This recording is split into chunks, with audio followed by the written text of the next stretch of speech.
National code of conduct, قومی ضابطہ اخلاق، میں عینی شاہد ہوں، یہاں شخصیات بیٹھی ہیں، اگین واحدی صاحب کا ذکر کروں گا کہ یہ اس کو ڈرافٹ کرنے والے لوگ ہیں، ہم مل کے اس پہ کام ہم نے کیا۔ اس نیشنل کوڈ آف کنڈکٹ کو مکمل عمل پیرا ہونے کی ضرورت ہے۔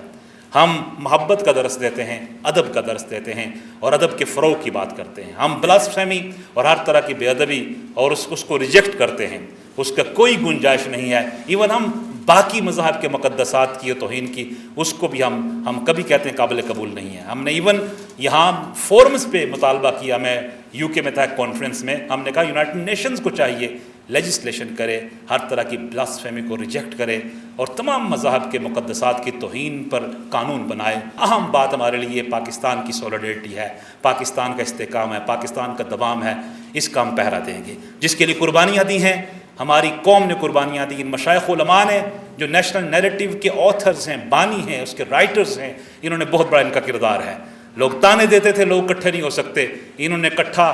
ہو کے دکھایا، اور انہوں نے جو 73 کا کانسٹیٹیوشن ہے اس کے بعد سب سے بڑا ڈاکومنٹ جس پہ قوم کا اتفاق ہے، تمام مکاتب کا اتفاق ہے، وہ قوم کو دیا۔ ہم نے اس عہد کی تجدید کرنی ہے کہ ہم انشاءاللہ جو محنت کی ہماری فورسز نے، ہماری افواج پاکستان نے، ہماری قومی سلامتی کے اداروں نے، ہماری گورنمنٹ نے جو ان کا کنٹریبیوشن ہے، اور جو لوگ تانے دیتے تھے یہاں کے ٹیررسٹ بڑے اوورٹیک کرنے والے اسلام آباد کو، قوم بن کے ہم نے اس تمام چیزوں کو ریجیکٹ کیا، اور دہشت گردی کی جڑوں کو ہماری افواج پاکستان نے اور قومی سلامتی کے اداروں نے، یہاں کی گورنمنٹس نے ان جڑوں کو کھاڑ پھینکا۔ کشمیر کے سفیر، ایون میں نے کہا کہ اسلام کے سفیر جنہوں نے کشمیر کی بات بھی کی اور پیغمبر رحمت صلی اللہ علیہ وسلم کے لیے یونائٹڈ نیشنز میں کھڑے ہو کے کہا محمد مصطفیٰ صلی اللہ علیہ وسلم پروفٹ ہمارے دل میں بستے ہیں، ہمارے دل میں بستے ہیں۔ یہی وہ بات ہے جو ہمیں خرید لیتی ہے کہ محمد سے وا تو نے تو ہم تیرے ہیں، یہ جہاں چیز ہے کیا لوح و قلم تیرے ہیں۔